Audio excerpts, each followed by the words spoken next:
All right, welcome. Today we are diving into what I think is the secret weapon for any great project manager, project integration management. Seriously, think of it like the conductor's baton that turns a whole bunch of chaotic noise into a beautiful, synchronized symphony. So let's get into it. You know that feeling, right? Especially if you're a student or you're just starting out in management. It feels like you're completely drowning in details. You're trying to keep track of a million different tasks, a dozen people, all these little problems popping up. It's a super common feeling. And look, you are definitely not alone. It's a classic challenge. People get stuck in the weeds. But what if I told you there's a skill, a framework that helps you pull back and see the entire landscape? Well, that's exactly what project integration management is all about. So what is this conductor's baton, really? At its heart, integration management is just the art of coordination.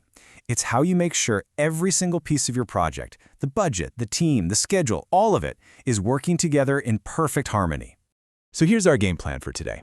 We're going to walk through how a project goes from just a tiny spark of an idea all the way to its big finish. Let's jump in.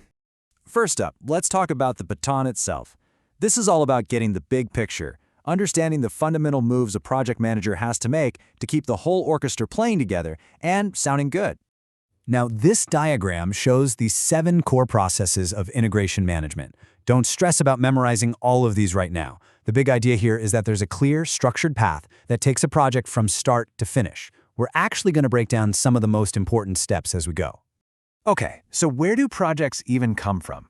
I mean, before you can conduct the orchestra, you have to pick the music you're going to play. Let's look at how organizations sift through all the ideas to find the right ones. It all kicks off with strategic planning. This is the company's North Star, its long-term vision. Every single project should be pointing in that same direction. And one of the best tools for this is something called a SWOT analysis. It helps a company get a really honest look at its strengths, weaknesses, opportunities, and threats. And this map shows you exactly how it works. When you lay out your strengths, weaknesses, opportunities, and threats like this, potential projects just start to jump out at you.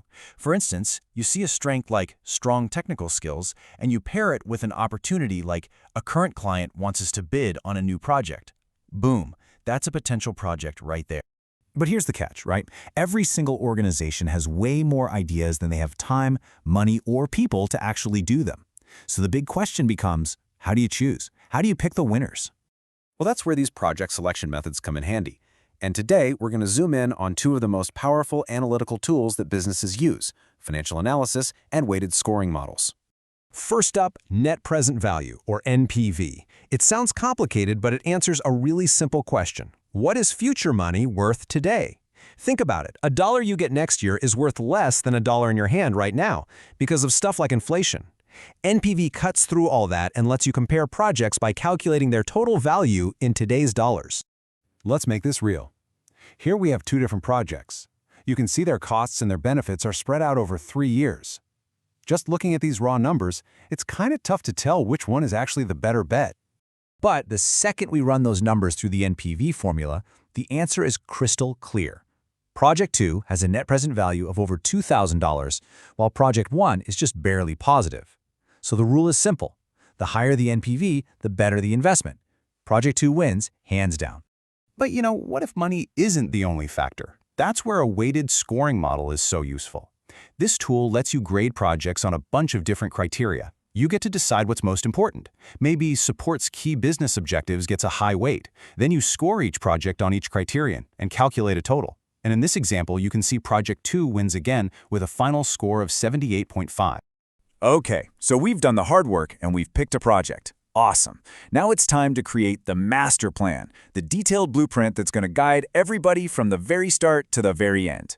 This really happens in 2 major steps. First, you write the project charter. Think of this as the project's official birth certificate. It formally authorizes the project and brings it to life.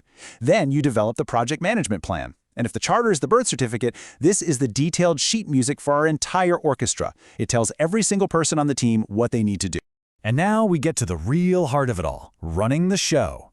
This is where most of the time is spent. Most of the money is spent. It's where you're actually doing the work, monitoring progress, and of course dealing with all the changes that are bound to happen. Now here is a massive pro tip for you. Planning and doing are not 2 different things. They are a constant loop. The best project managers always involve the people who will be doing the work in the planning process. Not only does this lead to way more realistic plans, but it gives your team a real sense of ownership. And that leads us to a much more modern way of thinking about change. The old school view was super rigid. Just stick to the plan, no matter what. Avoid change at all costs. But now, we know that's just not realistic. The modern view accepts that change is going to happen, and you know what? A lot of the time, it's actually for the better. The goal isn't to stop change, it's to manage it smartly. So how do you manage all that change without letting things spiral into total chaos? Well, you create a change control board, or a CCB. I like to think of them as the official gatekeepers for the project. Anytime a change is proposed, they're the ones who review it and decide, is this a brilliant idea that will make our project better? Or is this a distraction that's going to throw everything off? So we've chosen our project, we've planned it out, and we've executed it. Now it's time for the grand finale. The last major piece of integration management is formally closing out the project. And that brings us right back to where we started.